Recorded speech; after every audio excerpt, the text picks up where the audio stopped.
Zelda la Grange is a prominent figure known for her close association with Nelson Mandela, having served as his aide for nearly 2 decades. Her memoir, Good Morning, Mr Mandela, published back in 2014, offers an intimate look into her experiences while working alongside the iconic leader.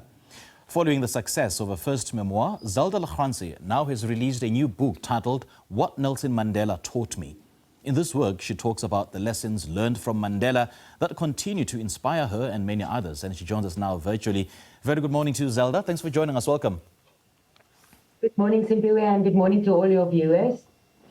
And I suppose Good Morning, Mr Mandela still to this day is one of the most captivating literary works. And you said that, in a separate interview that you gave Nelson Mandela your youth and possibly your future. And I suppose it rings true to the fact that you still relish and you still live in the moment of what Mr Mandela taught you. Let's first talk about Good Morning, Mr Mandela, and what you hoped your readers will take away from it.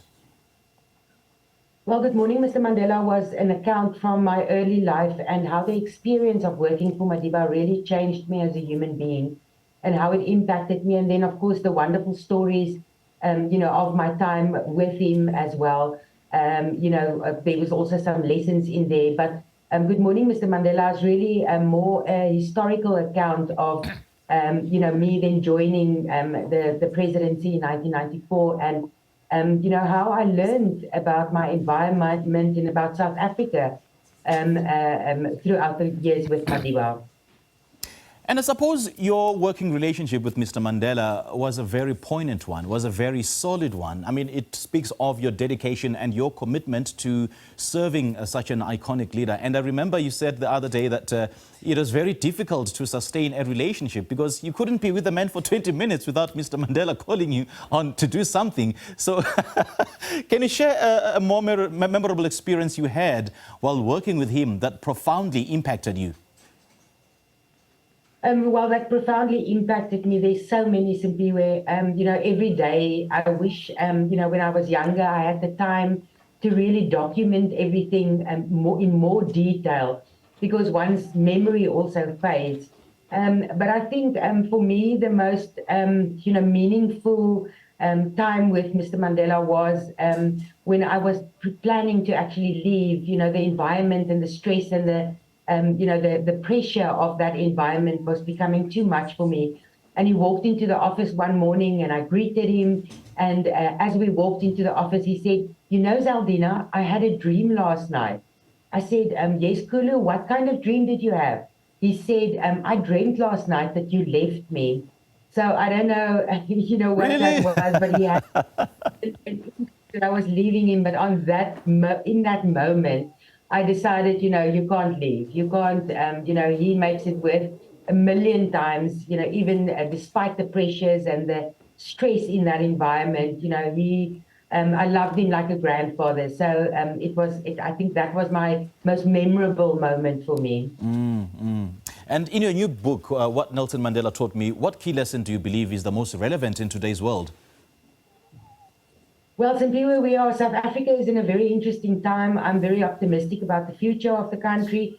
And I think this book is really sharing some of the lessons that Madiba taught us, and not me only, but everyone. It is about, how we must view things from all sides, how we must choose what's best for everyone, as opposed to what's best just for a select group. Yes. And how ordinary people can change your life. Ordinary people changed Nelson Mandela's life. They changed my life. And you can be the ordinary person that changes someone else's life. Yeah. So I think that is the crux of the book and the message I hope to get through. And having said that, how did Mandela's leadership style influence your own views on leadership and public service? Well, that is an immeasurable impact that he's had on me. I look at leaders today, and that's why I say I'm so optimistic about the future of South Africa, because we see a flickering of exactly what Madiba had taught us.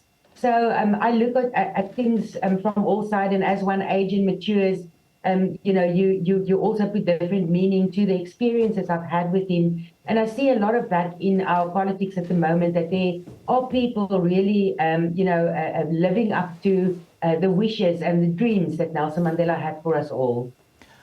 Zelda, are there any particular qualities of Mandela that, that you believe everyone should strive to emulate? Definitely, simply where for me, Madiba's first childhood memory was about learning the art of listening. And it is something that we can all practice. And because of smartphones, we don't listen to understand one another any longer. We listen to respond because of instant gratification and quick fame on social media and so on. And I think Madiba's, one of his best qualities was that he was able to listen to people and that he was able to surround himself with different opinions of even his opponents, because he believed that to be the best way to make decisions. So, if we can just start listening to one another again and listen with compassion and empathy, we can turn, South Africa around for the better. All right, Zelda, lovely chatting to you. Thank you so much for joining us, and it's an absolutely beautiful story that you had to tell. Thank you. Thank you, Simpiwe. All right, author of What Nelson Mandela Taught Me, Zelda la Grange, talking to us about her book that not only celebrates Mandela's life and influence, but also encourages readers to embody the principles that he championed.